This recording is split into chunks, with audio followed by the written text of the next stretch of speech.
بسم اللہ الرحمن الرحیم۔ السلام علیکم، میں شکیل ملک آپ کی خدمت میں حاضر ہوں۔ اس وقت ہم دو ٹاپک پہ آپس میں بات کریں گے۔ ایک تو ٹاپک ہے عمرانڈوز کا کتی چیکا، جو کہ آپ کو نظر بھی آ رہا ہے، اور اس کے ساتھ ساتھ جو دال جوتیوں میں بٹ رہی ہے اس کا ذکر بھی کریں گے، اور اسپیشلی اڈیالہ جیل میں 4 گھنٹے تک عمرانڈوز کی چھترول کی گئی ہے۔ یہ چھترول کیوں کی گئی، اور اس چھترول کے بعد اب چیخو پکار جو کی جا رہی ہے، یہ تفصیلات بھی آپ کے ساتھ شیئر کریں گے۔ لیکن اس ولاگ میں ایک ایکسکلوزیو نیوز بھی آپ کے ساتھ شیئر کریں گے، وہ اسپیشلی پنجاب حکومت اور اڈیالہ جیل کے معاملات اور اس کے ساتھ ساتھ محکمہ داخلہ پنجاب کے حوالے سے ہے، اس پر بات کریں گے۔ لیکن سب سے پہلے عمرانڈوز کے کتی چیکے کا ذکر ضرور کریں، چونکہ آپ کو پتہ ہے نا کہ اس وقت فواد چودھری ہوں، شیر افضل مروت ہوں، اس کے ساتھ ساتھ جناب رؤف حسن ہوں، عمر ایوب ہوں، شاندانہ گلزار ہوں، یا باقی لوگ ہوں، اس وقت اختلافات اس نہج پہ پہنچ چکے ہیں کہ آپ اسے کہہ سکتے ہیں کہ دال جوتیوں میں بٹ رہی ہے۔ ویسے میں نے کئی بار یہ بات کی کہ تحریک انصاف کوئی نظریاتی جماعت نہیں ہے، اور نہ ہی تحریک انصاف کے جو آپ کو فیسز نظر آتے ہیں یہ کوئی نظریاتی لوگ ہیں۔ یہ سارے کے سارے جو ہے وہ ایک طرح سے اپرچونسٹ ہیں، اور اس کے ساتھ ساتھ یہ باقاعدہ طور پہ کسی منصوبے کے تحت لائے گئے لوگ تھے۔ ایون کہ تحریک انصاف کا قیام بھی تو ایک سازش تھی، اور تحریک انصاف کے غبارے میں جرنیلی ہوا بھری گئی۔ جناب جنرل پاشا صاحب نے سب سے پہلے اس پر جو ہے وہ باقاعدہ طور پہ عملاً کام کا آغاز کیا۔ انہوں نے تحریک انصاف کو سپورٹ کرنا شروع کیا، تحریک انصاف میں لوگوں کو باقاعدہ طور پہ لایا گیا۔ پھر اس کے بعد ایک لمبی ٹرانسمیشن ہے، یعنی کہ تحریک انصاف کی پروجیکشن کے لیے ایک لمبا کام کیا گیا۔ آپ کئی سال پیچھے چلے جائیں، باقاعدہ طور پہ ایک نیشنل چینل کی طرف سے پکار ایک کمپین لانچ کی گئی تھی، اس میں عمران خان کو ایک رہنما کے طور پہ جو ہے وہ دنیا کے سامنے اور پاکستانیوں کے سامنے لایا گیا۔ تحریک انصاف اور عمران خان کے لیے national media, social media, even کہ انٹرنیشنل میڈیا میں باقاعدہ طور پہ کمپیننگ کی گئی، اور عمران خان کے سیاسی مخالفین کی کردار کشی کی گئی۔ پھر اس کا اثر آپ کے سامنے ہے، جو کچھ کیا گیا نوجوان نسل کے ذہنوں میں جو ہے وہ باقاعدہ طور پہ ان کی ذہن سازی کی گئی، زہر ان کے ذہنوں میں بھرا گیا، جس کا اثر آج ہمیں اپنی سوسائٹی میں نظر آتا ہے۔ لیکن اس کا نتیجہ یہ بھی نکلا ہے کہ تحریک انصاف میں جن لوگوں کو لایا گیا تھا، چونکہ وہ کوئی آئیڈیالوجی کی بیس پہ تو نہیں آئے تھے، اب ان کے آپس میں مفادات کا ٹکراؤ ہے، اور ہمیں وہ مفادات کا ٹکراؤ ایک جنگ کی صورت میں دکھائی دے رہا ہے۔ اور دیکھیں نا کہ اختلافات اس حد تک پہنچ چکے ہیں کہ یہ ذرا سا بھی خیال نہیں کرتے کہ یار ہم کس طرح سے مخاطب کر رہے ہیں۔ ماں بہن کی گالیاں تک دی جاتی ہیں، بیوی کے کردار پہ بات کی جاتی ہے۔ شیر افضل مروت صاحب اور فواد چودھری صاحب کے معاملے کو دیکھیں کہ وہاں پہ اس طرح سے لگ رہا ہے کہ جس طرح خواتین کی لڑائی نہیں ہوتی، خواتین کی آپس میں لڑائی ہو تو وہ اسی طرح کے تانے مینے دیا کرتی ہیں، اور پھر ایک دوسرے کے کردار پہ اسی طرح کا گند اچھالا جاتا ہے جو کہ مصروف ایک دوسرے پہ اچھا رہے ہیں۔ کسی نے کہہ دیا کہ یہ ونڈرفل بغیرت ہے، اور کسی نے اس کو جو ہے وہ اپنا انتہائی درجے کا بغیرت قرار دے دیا۔ کسی نے کہا کہ اس کا کردار ایسا ہے کہ یہ ماضی میں جو ہے ان کا تعلق شودر ذات سے رہا ہے، اور ان کی جسامت بھی یہ کہتی ہے، اور پھر کسی نے کہہ دیا کہ یہ اپنی بیوی کے پیچھے چھپتا ہے، اور کئی قسم کے الزامات ہیں۔ فواد چودھری کے حوالے سے یہ بھی بڑا سنگین الزام ہے کہ یہ جنرل باجوہ کی سائیڈ کی جو ہیں وہ لوگوں میں شامل تھے۔ ایون کہ جب یہ تحریک انصاف میں تھے تب بھی جنرل باجوہ جو ہیں یہ اس گروپ کا حصہ تھے، اور انہوں نے سازش کی عمران خان کے خلاف۔ اب فواد چودھری اور اس وقت کی تحریک انصاف کی لیڈرشپ کہتی ہے کہ جو آج آپ کو نظر آ رہے ہیں، عمر ایوب صاحب، رؤف حسن صاحب، شبلی افراز صاحب یا باقی لوگ، یہ سازشی ہیں، یہ پلانٹ کیے گئے لوگ ہیں، یہ عمران خان کو جو ہے وہ جیل میں رکھ کے اپنی سیاست چمکا رہے ہیں، اور دونوں نام لے رہے ہیں عمران خان کا۔ عمران خان کا نام لے کے فائدہ اٹھانے کی کوشش کر رہے ہیں۔ یہ لڑائی تو آپ دیکھ ہی رہے ہیں، لیکن شاندانہ گلزار صاحبہ اور اس کے ساتھ ساتھ جناب وہ کیا نام ہے ان کا، شہریار افریدی صاحب اور جنید اکبر صاحب، ان کے ساتھ جناب یہ ایک گروپ، اور اس کے ساتھ جو دوسرا گروپ ہے عمر ایوب صاحب، شبلی فراز صاحب اور رؤف حسن صاحب، انہیں ملاقات کے لیے عمران خان نے آج اڈیالہ جیل بلایا تھا، لیکن ملاقات نہیں ہو سکی۔ اور یہ دو گروپ ہیں، خود عمران خان نے اس بات کو ایڈمٹ کیا تھا کہ تحریک انصاف میں گروپ بندی ہے، اور یہ دونوں گروپ ملاقات کے لیے وہاں پہنچے اور ان کو ملاقات کی اجازت نہیں دی گئی۔ 4 گھنٹے انہوں نے اڈیالہ جیل میں اور اس کے اطراف میں گزارے۔ اس دوران اڈیالہ جیل کا جو عملہ ہے ان کے ساتھ ان کی سخت جملوں کا تبادلہ بھی ہوا، تلخ کلامی بھی ہوئی، لیکن قصہ مختصر کہ تمام جدوجہد یا تگ و دو کے باوجود ملاقات نہیں ہو سکی۔ اب یہ ملاقات کیوں نہیں ہو سکی؟ اس سے پہلے تو عمران خان سے ملاقاتیں ہو رہی تھیں۔ تو اس حوالے سے میں نے کچھ چیک کرنے کی کوشش کی، مختلف جو ذرائع ہیں ان سے رابطہ کرنے کی کوشش کی، لیکن مجھے کوئی جس کو کہتے ہیں نا سالڈ انفارمیشن، وہ میرے تک نہیں پہنچ سکی۔ لیکن میرا یہ انالیسز ہے کہ ہو سکتا ہے کہ یہ جو اڈیالہ جیل میں گزشتہ روز سیکیورٹی کے حوالے سے وہ جو مشق کی گئی تھی کہیں اس کا اثر نہ ہو، کیونکہ اڈیالہ جیل اور اس کے اطراف میں دہشت گردی کے جو ہیں وہ تھریٹس موجود ہیں۔ اس حوالے سے کئی مرتبہ جو ہے افغانستان کے نمبروں سے بھی دھمکیاں آتی رہی ہیں، اور بھی کئی جو ہے انٹیلیجنس بیسز جو رپورٹس ہیں ان میں بھی اس بات کا خدشہ ظاہر کیا گیا کہ اڈیالہ جیل میں بھی جو ہے وہ دہشت گردی کا خطرہ موجود ہے، کوئی حملہ ہو سکتا ہے۔ تو لہٰذا ہو سکتا ہے کہ اس حوالے سے کوئی سیکیورٹی کنسرنز کی وجہ سے یہ پابندی عائد کی گئی ہو۔ یہ بھی میرا خیال ہے، کوئی انفارمیشن نہیں ہے، کیونکہ اس سے پہلے عمران خان پہ اس قسم کی پابندی عائد کی جا چکی ہے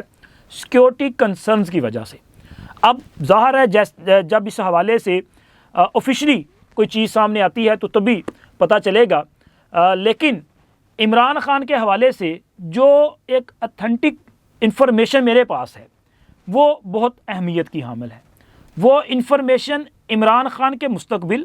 عمران خان کی موجودہ صورتحال اور اسپیشلی پاکستان تحریک انصاف کے مستقبل کے حوالے سے ہے، کیونکہ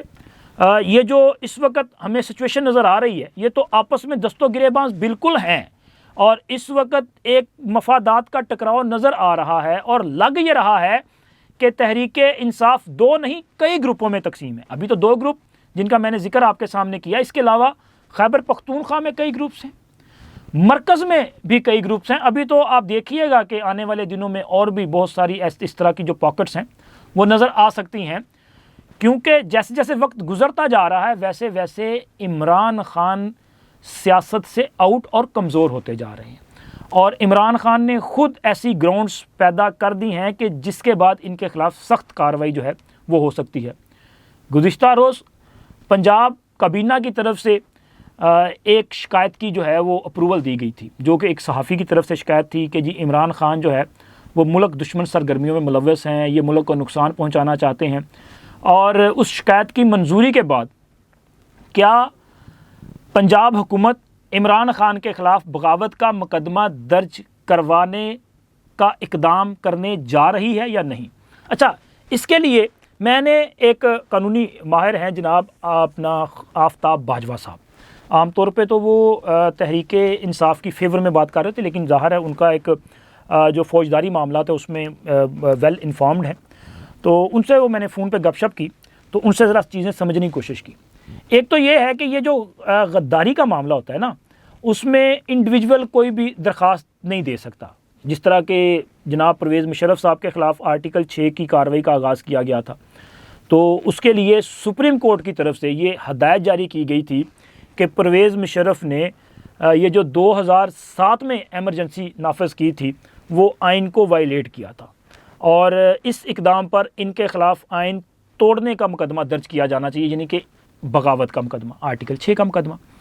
اب سپریم کورٹ کی ہدایت کے باوجود یہ مقدمہ صرف اور صرف ایگزیکٹو جو ہے وہ دائر کر سکتی تھی، وہ اس حوالے سے شکایت کر سکتی تھی، تو میاں نواز شریف کی حکومت نے آرٹیکل 6 کا مقدمہ قائم کیا تھا۔ اب پنجاب حکومت کی طرف سے کابینہ کا یہ جو فیصلہ ہے اس کے بعد ایک پروسیس اور بھی ہے، وہ پروسیس یہ ہے کہ پنجاب حکومت محکمہ داخلہ کو ایک ہدایت جاری کرے گا، اور میرے ذرائع کے مطابق محکمہ داخلہ پنجاب کو اس حوالے سے ڈائریکشن جاری کی جا چکی ہیں کہ وہ اپنی رپورٹ فراہم کریں کہ کیا عمران خان نے اڈیالہ جیل میں جو کچھ کیا، ان کی طرف سے وہ متنازع ٹویٹ ان کی طرف سے جو بیانات دیے گئے، میڈیا کے ساتھ جو بات چیت کی گئی، یا ان کے بہاف پہ اڈیالہ جیل کے باہر تحریک انصاف کے لوگوں نے جو باتیں کی، کیا وہ اس زمرے میں آتی ہیں کہ عمران خان کے خلاف بغاوت کا مقدمہ جو ہے وہ قائم کیا جا سکتا ہے؟ یہ بہت اہم ڈائریکشن ہے۔ اس حوالے سے محکمہ داخلہ جو ہے وہ اپنی رپورٹ مرتب کرے گا، اور یہ رپورٹ جو ہے پنجاب حکومت کو فائل کی جائے گی۔ پھر اس کے بعد فردر کارروائی آگے بڑھے گی۔ اس کا مطلب یہ ہے کہ پنجاب حکومت نے ایک سنجیدہ کارروائی کا آغاز کر دیا ہے، اور دوسری طرف تحریک انصاف پر پابندی کا معاملہ ہے۔ اب تحریک انصاف پر پابندی کے لیے پنجاب حکومت یا کوئی بھی انڈیویجول وہ الیکشن کمیشن سے رجوع کر سکتا ہے۔ جب کابینہ نے منظوری دے دی تو اس کا مطلب یہ ہے کہ پنجاب حکومت تحریک انصاف پر پابندی عائد کروانے کے لیے الیکشن کمیشن سے رجوع کر سکتی ہے۔ اب موجودہ سنیریو میں اس وقت جو سچویشن بلڈ ہو چکی ہے کہ ایسے لگ رہا ہے کہ تحریک انصاف، عمران خان اور الیکشن کمیشن یہ آپس میں آمنے سامنے دکھائی دیتے ہیں۔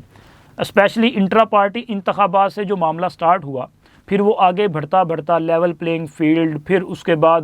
الیکشن میں مبینہ انتخابی دھاندلیاں چلاتا جو ہے وہ تو الیکشن ٹریبیونلز میں بھی ہم نے دیکھا، جو کیس تھا سپریم کورٹ میں، اس میں بھی اختلافات سامنے آئے۔ تو لگ یہ رہا ہے کہ یہ معاملہ اگر الیکشن کمیشن میں جاتا ہے تو میرا خیال ہے کہ تحریک انصاف نے ڈے فرسٹ ہی شور مچانا شروع کر دینا ہے، کیونکہ وہ یہ تاثر پیدا کرنے کی کوشش کریں گے کہ جی اس سے پہلے ہمارے خلاف جو ہے باقاعدہ طور پہ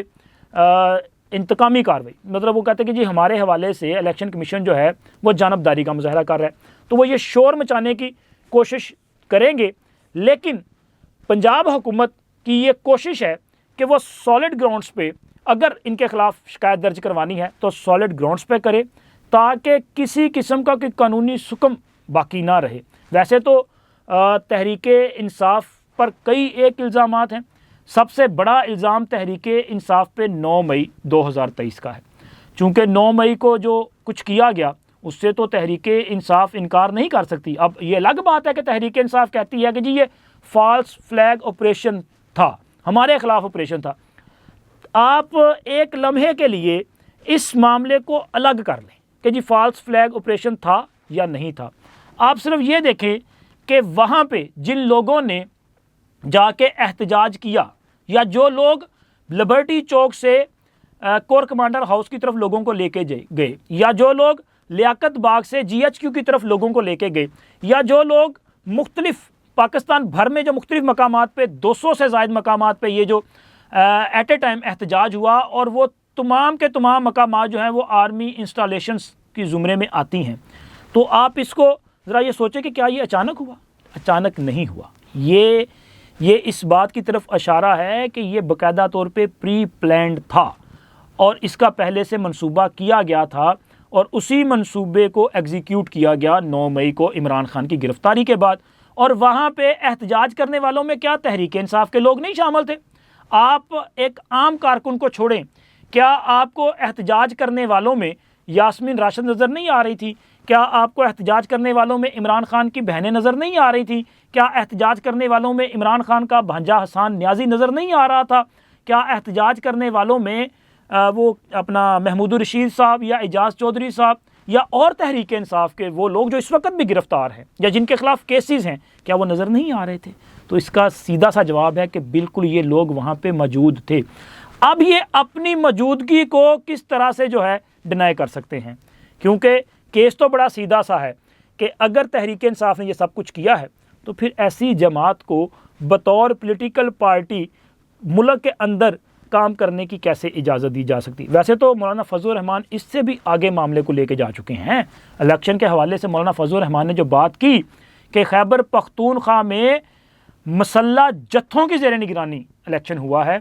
اور وہاں پہ تحریک انصاف کو جتوایا گیا ہے، تو یہ تو معاملہ اور بھی اس سے بھی زیادہ سنگین ہے، لیکن تحریک انصاف کے لیے مشکلات بڑھتی جا رہی ہیں۔ اب تک اتنا ہی، انشاءاللہ ملتے ہیں اگلی ویڈیو میں۔ اللہ حافظ۔